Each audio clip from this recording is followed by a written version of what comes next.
Hello everybody, it's your boy Spino Socials, and we're playing Kerbal Space Program 2 on launch day, first release. Now, I know there's a certain trend with YouTubers, like Matt Loney's first moon landing and Reed Captain's first Duna mission. I realized that YouTubers are going to capitalize on being the first to every planet, so I'm currently rushing a video to put out to claim my first landing. We're going to skip the tutorial because we have played the first Kerbal Space Program. Menu looks nice. I don't like how they removed the space plane hangar. Page is also a stupid name. So now we're gonna quickly build a rocket. Now, taking a quick look at the rover, it's not polished. It doesn't look good. It looks like something from one of those $20 space games, which you build like Minecraft. So anyway, we're building our first rocket. Now, little did I know, KSP 2, well, obviously cannot handle a lot of parts, and the physics just cannot handle it. But regardless, I still built a big rocket because that's what I'm used to. I build big rockets in the first Kerbal Space Program. There's no reason why it shouldn't work here. So I'm building a 3-stage rocket to Eve and Gilly. I'm gonna be the first one there, first YouTuber, first everything, so I can claim it. I will say this: the building system kind of sucks, and upon launching my rocket, it just spontaneously combusted. So after quickly turning on FPS, I went back to the VAB and did a slight change because I knew all the engines weren't going to work. I put less engines and still the same thing, still the same problem. So, and then my game soft locked, so that was time wasted. Everything you hear in the background, that is the game soft locking and breaking upon itself. So I had to restart the game, and then when I relaunched the rocket, it was leaning to the side, and I tried to spam go, it just wouldn't go. This time it actually did work for some fucking miracle, and the rocket was just going down. FPS was also turned off again, so I had to quickly turn it on. And while it was working, the capsules didn't spontaneously disconnect from pods. It just wasn't going anywhere. I was receiving a lovely 2 FPS, and then I fucking gave up, and then I went back to the drawing board. And this face right now is me when I spent 3 hours trying to build a rocket that would actually not break. So I launched again, spontaneously combusted, and then my game soft lock again. Congrats. I had to restart again. I restarted 6 total times because of the game soft locking when I tried to relaunch it. Put a bunch of struts on another redesign. It actually worked, and when I launched it, it didn't strut one of the boosters for some reason. So after going back and putting a few launch clamps, it actually launched, and all the boosters disconnected. It broke itself. So after a quick restart, launched it again. It actually was doing pretty good. It was doing what it was supposed to. It was going up like all rockets should. If this was in KSP 1, it would have been fine. And then we had a tilt to the side because the weight shift, since all the fuel in the back is gone, so it leaves the front heavy. And unfortunately, for some weird reason, the crew capsule just dislocated for some reason. Quick relaunch, and we were also pivoting again. I was trying to pull up, it almost did a flip, and then we straightened ourselves, and then the same issue. So at this point, I fucking had it. It must be an issue with the landing capsules, right? So I flip them around, and then it walks a bit forward, and it spontaneously combusts again, and I don't know why it did this. So after that, I've had it and just removed all the capsules altogether. Just placed fresh new ones, because that's clearly the issue, because the capsules do not want to stay. It's just the root cause of everything, especially with the weird anchor tool. I said, fuck it, 1 engine with only 4 boosters on the bottom. I did a huge redesign, only like 3 or 4 stages total with the rocket boosters. By the way, I've encountered at least 160 bugs in this game alone trying to build a rocket. So I fixed everything, did a little bit of staging for the rockets. I don't care about the Delta V. And we eventually launch. And hallelujah, it launches. But then I realized I'm missing a crew member. I'm missing Bob Kerman. I don't know why he wasn't put inside, so I quickly went back. And we are officially launching our rocket, and everything goes to plan. This rocket is like, what, 50 parts-ish? less, and I'm still getting only 20 FPS. And if I was in Kerbal Space Program flying my 200 part SSTO, I'd get at least 60 FPS. So we're launching, everything goes smooth, nice cloud layers. KSC looks nice. I think I slightly prefer the old one because of the SPH. Everything goes smoothly, but unfortunately the rocket starts to tilt and then we flip over. Now that's really annoying, but we fixed ourselves after passing a certain altitude, and we pivot our nose up again. We lost a bunch of Delta V, but it's fine, especially since I'm trying to rush out this video so I can be the first to claim to land on Eve. So after continuing to launch, we eventually reach not orbit, but we are in free fall. I liked a lot of the details they added. Unfortunately, it creates a whole buggy mess. But other than that, I got make a maneuver to create an orbit, which is pretty easy. Just keep going forward after they reach the peak. I removed my empty fuel tanks after they've been depleted. And I was also losing a bit of control, so and then we go make an orbit. I zoom out on the map to see if everything's out there. Unfortunately, no. Currently, Ike has replaced Duna. Rest of the planets are still there, like Eve, Dres, Jewel, Elu, Moho. I heard Moho has lost its Moho, so no one's ever gonna go there again. Regardless, we make a maneuver to escape Kerbal orbit. I accidentally overshoot a little bit, trying to time warp. We leave Kerbal orbit, and now we have to figure out how to get into an encounter with Eve. So I'm just spinning around orbit because I am clueless, and the maneuver nodes do not tell me where I am going. We continually spin in orbit. Yes, this footage is sped up. We eventually get an encounter. It's teal color. So after completing the maneuver, we set target. Unfortunately, yes, it's a known bug. We cannot see where we are entering orbit, but I guess it's kind of realistic. I kind of like it, so you're just eyeballing it. So we enter Eve's sphere of influence. Get it? Sphere. Then I make a maneuver to adjust. Now here, I separate the capsule between Bill and Bob Kerman. I believe they were supposed to be swapped, but whatever. Bob would try to chicken out, so he's the one that gets stranded on Eve.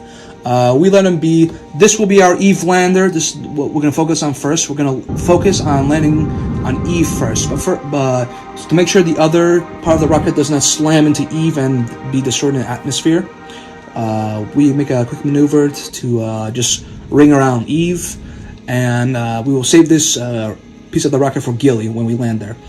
Now with now we complete one last maneuver, so we stay in orbit around, so we don't overshoot in case the Eve landing for some reason takes way more than it should. And then afterwards, we switch back to the Eve landing capsule, which has its antenna stretched out and just placed over there floating.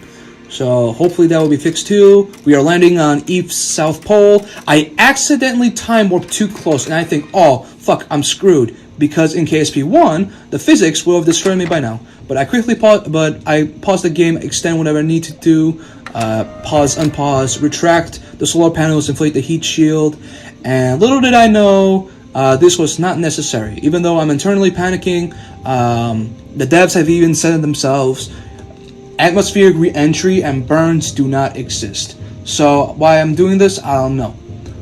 However, you will because I did this, I slowed down like 50 times more than I should have because there's no heating or atmosphere.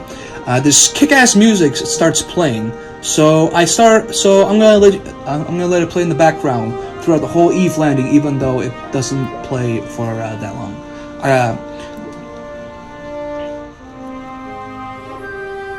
So letting the music play in the background, we're just casually landing. Make a quick save because I'm still confused why I didn't burn up like I should have in the first game, even though it's early access. And we're only going at 100, from 30 to 180 meters per second. And the shield's making a lot of drag. I retracted it. We're still going very slow, and we tapped near the South Pole. It's not all the way there, but it's still there. We get close to the clouds. Now the clouds have amazing detail. You guys should look at it from your own perspective at 2K resolution, which I will realize I wasn't at, so I fixed it later. So we're just currently gliding in the atmosphere. There's not much to say besides it looks beautiful. Fix that resolution. We're just falling through the atmosphere. Believe it or not, you don't really get to touch or encounter the clouds. You just kind of fall through them, like in GTA 5 online. Well, just GTA 5 in general. Going through, it's beautiful. We're still falling at 30 meters per second because it's very dense atmosphere, and apparently this weird cylinder is extremely aerodynamic, most likely because of the bugged part that creates invisible aerodynamics. So we deploy our parachutes, even though we still have ways to go, and we probably didn't even need them, simply because we would have been fine regardless.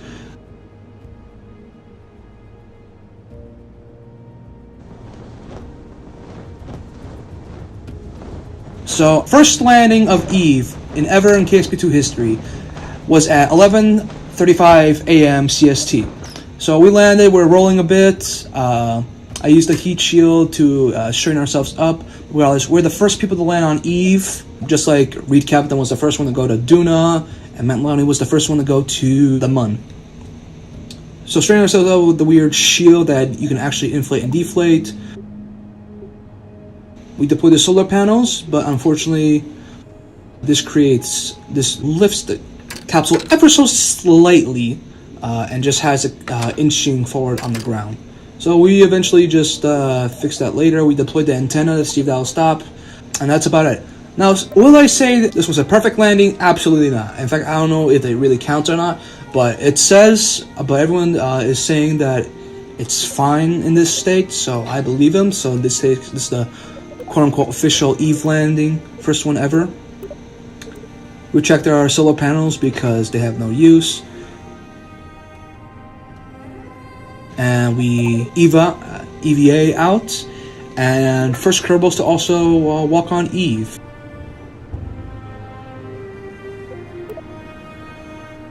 Now I will say, the gravity is on point, it's really heavy, but I will say this, I do not like the movement of the Kerbals. I think it's too quick, fast-paced. Like, even Minecraft was much slower when moving to the sides and everything, but I don't like it. I really don't like it. We tested the jetpack a little bit, realized it's the same controls as the first Kerbal Space Program game.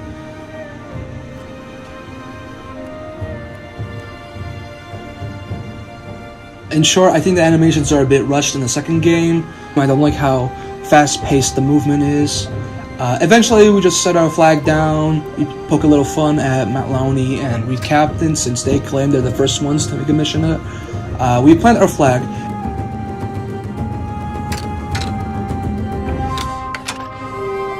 And we almost get soft again. I am pressing every key on my keyboard, and we are just stuck in place. We can't move. And from this distance, we're able to control the capsule. I'm still trying to unsoft lock myself from the flag.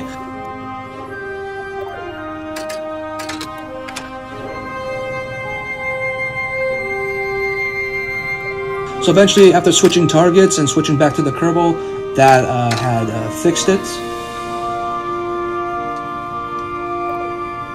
And we go back to the lander, if you can even call it that, since it's just literally 4 parts. But we're not done yet. This is a whole mission to Eve and Gilly. So this portion of the video, which is actually the most realistic part of the video. So quick maneuver burn to encounter Gilly. I still can't tell what the nodes are trying to tell me. I'm just eyeballing it, orbiting around Eve a few times until we get a decent enough approach, and then I change my Apple Watch system to meet Gilly. Speaking of burn, it's nice the attention to detail they put into everything rocket related. Unfortunately, with how bad the physics is, it's not really enjoyable, even though it's very pretty. Extending out a bit, we finally get an encounter with Gilly, and then we perform one more maneuver to get that encounter. We go into its sphere of influence. Again, we can't see where we're going in, even though this was possible in the first KSP. We're just performing a burn to get captured into Gilly. Keep in mind, Gilly has literally essentially no gravity, so you can take the biggest, heaviest rockets here and land here with ease.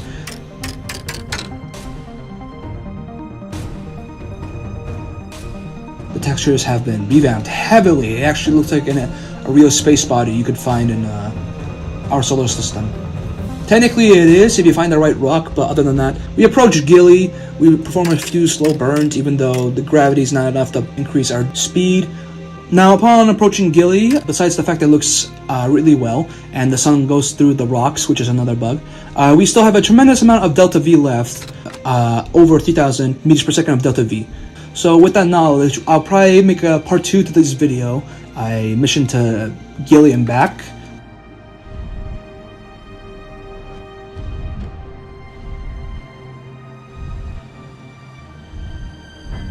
So on the same day today, at 11:57 a.m., 20 minutes after landing on Eve, we've also landed on Gilly, the first person and YouTuber to ever land on Gilly and recorded.